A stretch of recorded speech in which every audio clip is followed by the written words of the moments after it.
Chapter 8. Still thrumming with excitement after 2 days came and went, Hermione couldn't wipe the smile from her face when she tucked Scorpius into bed. Changed into his favorite pajamas, fresh out of the wash, his hair stuck in all directions as he slid down the headboard. There was only one day, only 2 nights of sleep separating her from dinner with Draco.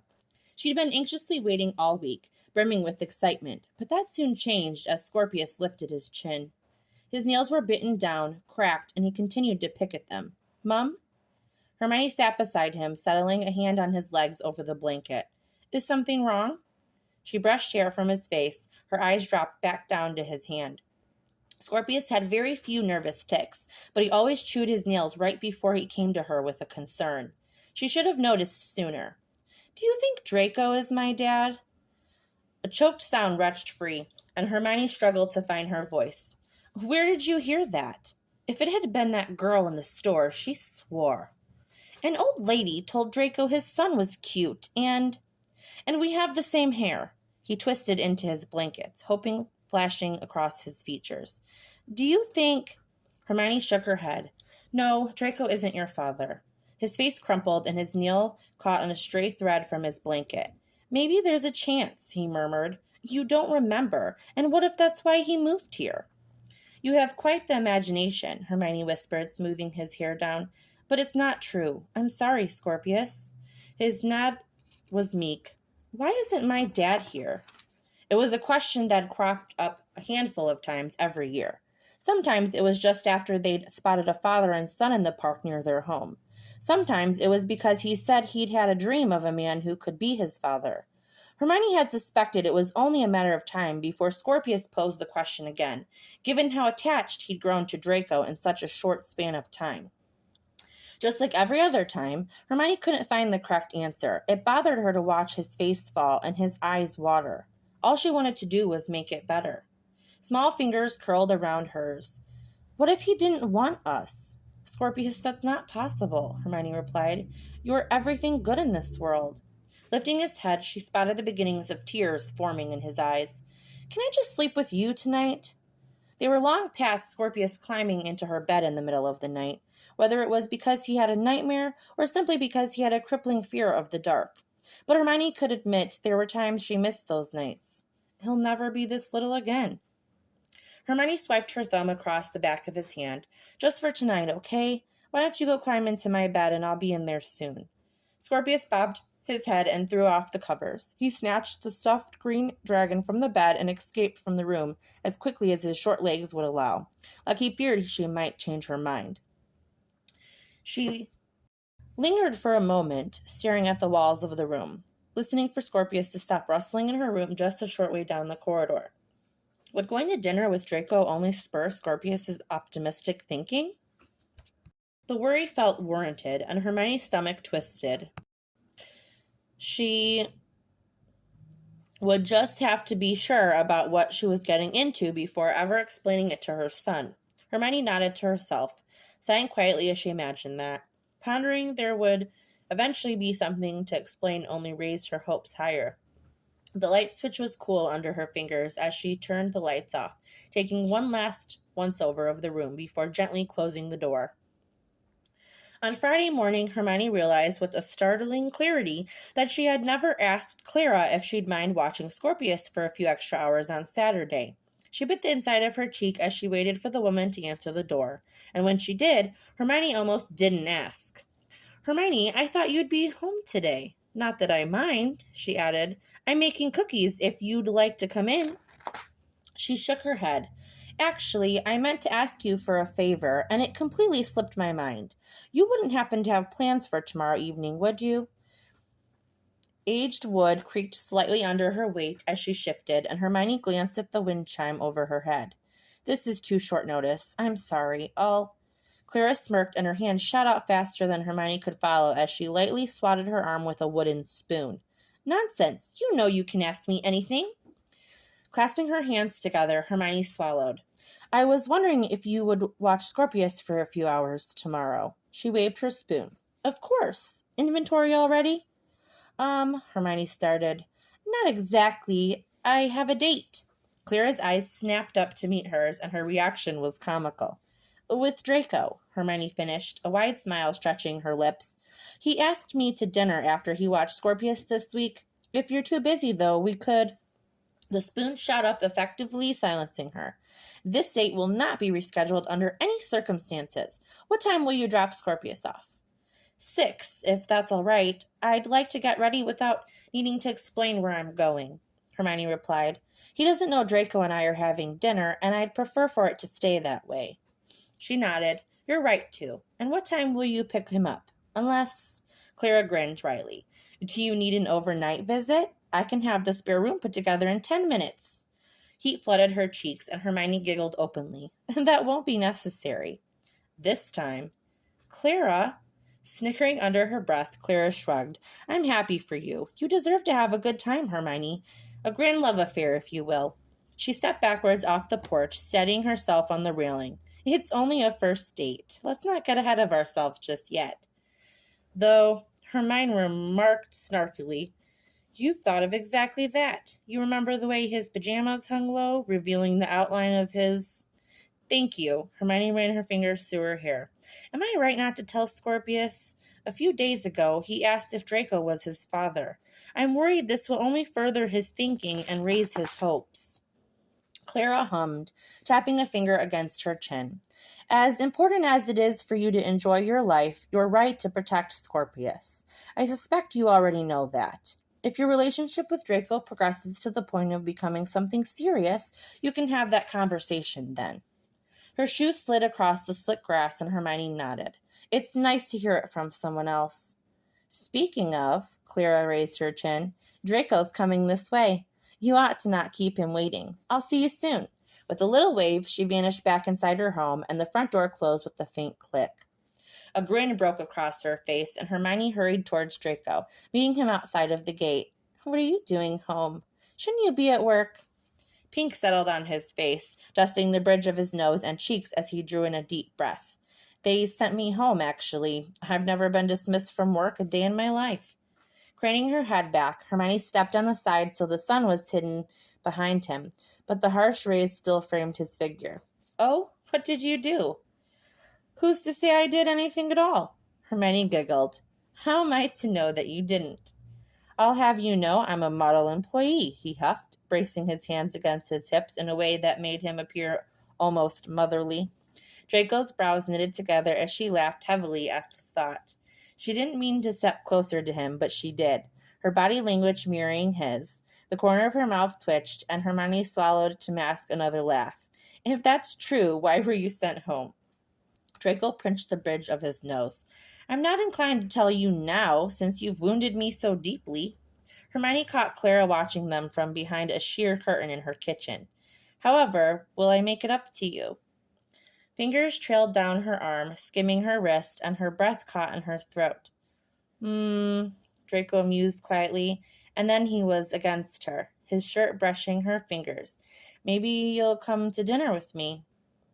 Lightheaded from the happiness that surged through her, Hermione blanked on something, anything, witty to say. I already agreed to that. Did you forget? His face drained of color. Wait. Hermione tapped her foot, folding her arms across her chest. If you've already forgotten... I didn't forget. You're just putting words in my mouth, you witch. His fingers danced along her hip. It would be impossible to forget, since I've rarely thought of anything else. That was it. He'd fully outdone her.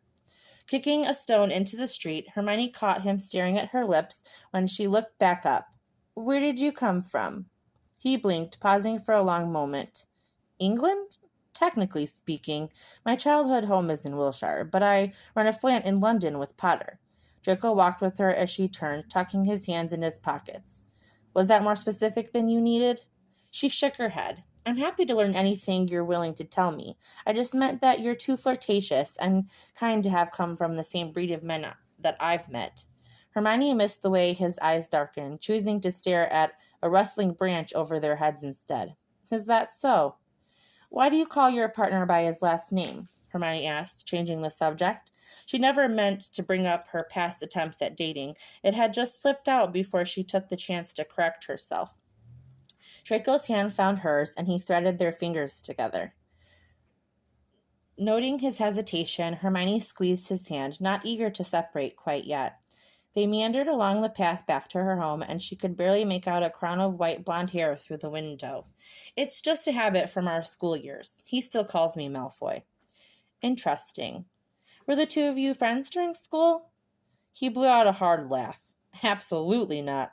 I'd rather say we tormented each other, but that was my fault more so than his. It's honorable for you to admit that. Hermione's thumb slid over each bump of his knuckles, and she was pleased to see that he was just as affected by her as she was by him. What were you like in school? The question, innocent as it seemed, was followed by a wince. I was a terror, Draco admitted. Another girl shattered my nose when we were 14. Oh my God. I deserved it. Why on earth did she punch you? Hermione gaped. And she broke your nose? Surely you didn't deserve that. Leaves crunched under them as they came to a stop under a large tree. I did. She punched me because I was an utter twat to her and her friends, one of them being Potter. As his mouth closed around the sentence, a contented smile curved his lips. Hermione's stomach dropped. It was her, wasn't it? Your girlfriend that... Gone with his joy, replaced with seemingly irreparable sadness. Yes, it was. We weren't friends then either. She'd been worried about Scorpius getting his hopes up, but the worry that she might do exactly the same had never crossed her mind. Clearly, he still ached so deeply over the loss that Hermione worried that... It wasn't a competition, she reassured herself. Do you want to tell me about her? You said you would. The branch forced a shadow over his face. She called me a foul, loathsome, evil cockroach, and then she fucking decked me, he whispered, raising their hands to press his lips to her knuckles. I realize it can't be fun to hear about her. Please tell me if it ever causes you to feel uncomfortable. Shame washed over her. After all, it had been silly to feel as if she were competing with a ghost. Not at all. We're about to have lunch if you'd like to join us. I'd be happy to hear about anything else. I can't promise that Scorpius will share the sandwiches or that he'll listen, but he didn't tear his eyes from hers as he kissed her knuckles again. I'd love to. It was only dinner. A first date. Nothing she should fawn over too much lest she drive herself mad. Even with all of those thoughts, Hermione bought a new dress from a boutique near the bookshop on her lunch break. It fit her nicely, making her curves smoother where she wished they were naturally, and she had to admit the lacy bra the clerk recommended boosted her confidence. No one else would see it, but if things continued to go well... Hermione nipped the thought in the bud the moment it flickered across her mind, and her stomach tightened. She'd be lying if she said she hadn't followed the thought at least once. Draco was absurdly attractive. Her gaze tended to linger more than it should, and there was very little doubt it had gone unnoticed. But she'd caught him looking at her as well, so perhaps it wasn't so mortifying. Draco knocked on her door and produced flowers from behind his back with a flourish. As she locked her door, she craned her head back to sneak a glance towards Clara's just to make sure Scorpius wasn't outside. That conversation would come eventually, but not tonight. Tonight she was going to let this man take her to dinner, and Hermione would allow herself to enjoy it. Threading their fingers together, he tugged her close. Draco's hip lightly bumped hers, and there was a grin curving his lips as he peeked down at her. Lost in your thoughts? Hermione raised her chin and squeezed his hand. Only always. Beyond the faint sound of wind rolling past them, it was quiet as he led them to dinner. Without a doubt, it was the best date she'd ever been on. Where others hadn't much cared for the fact that she was a single mother, Draco welcomed her conversation about Scorpius. He took a keen interest in all of the stories and that interest was genuine. When did he learn to walk? What was his first word? Do you think he's a lot like you? All of those questions were things she would have loved to talk about, but would have typically held back. She'd mentioned that over dinner, absently, chasing her food around the plate with a fork and not meeting his eyes. But Draco only smiled and reassured her that she didn't need to hold anything back from him. Her chest was light as Hermione continuously bumped her hip against his as they took a walk. It had been her idea, fueled by the fact that she didn't want the night to end, even as every step took them closer to home. How's work? He swallowed, his thumb brushing over her knuckles. She'd noticed that he did it often, but she wasn't complaining. Busy? He answered. I can't tell you much, but they have what seems like a solid suspect in the case of the murder. Hermione nodded, and a strand of hair slipped from where it was pinned in the back. That's great news. Anything else interesting? He opened his mouth and then closed it. No. Arching a brow, she elbowed him lightly in the side. Spit it out. I don't. I'm a mum. I know when you're lying. Hermione laughed faintly and watched him avert his gaze at the sky. You don't have to tell me anything, but just know that I know. Draco snickered. If nothing's important, it's nothing important, but it's been a source of irritation. We have a new intern. She mostly files paperwork, but for some reason, no matter where I go, Draco's irritation began to show in his face. She's bloody there. It wasn't jealousy that bloomed in her stomach, Hermione swore, but she knew better than that. How old is she? Giving a shrug, he muttered. I don't know. She can't be older than 20. Hermione hummed. Well, I imagine you're used to attention like that, but have you told her to leave you alone? He stopped in the middle of the street, pulling them both to a halt. Smirking, he asked slowly, I should be used to attention? Care to elaborate on that? Not particularly. Her mouth was dry despite her attempt to swallow, and Hermione met darkening eyes. Are you searching for a compliment? The corner of his mouth twitched. If you're kind enough to give me one. It's no wonder she's vying for your attention, Hermione said slowly, her heart pounding rapidly in her chest. You're fit. She didn't regret saying it, but there was a certain vulnerability that came with it, and she stomped down her nerves. You're quite attractive, and I know that you know that. You just want to hear it from me. You caught me, Draco murmured, hands settling on her hips as he pulled her a bit closer. That's exactly it. Does that make me vain? No. He dipped his head lower, and Hermione's eyes fluttered shut as she stretched up.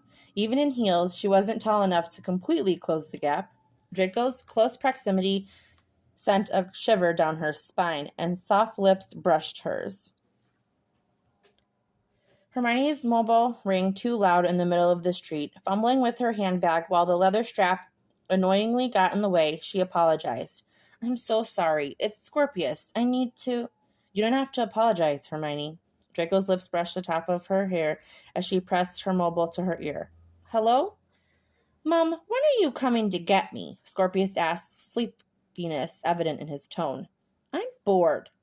Hermione rubbed her temple, her own frustration forming in her pit of her stomach. She and Draco had been so close. I'll be there soon. Does Clara know you called me? Hardly seconds later, Clara's voice snapped in the background.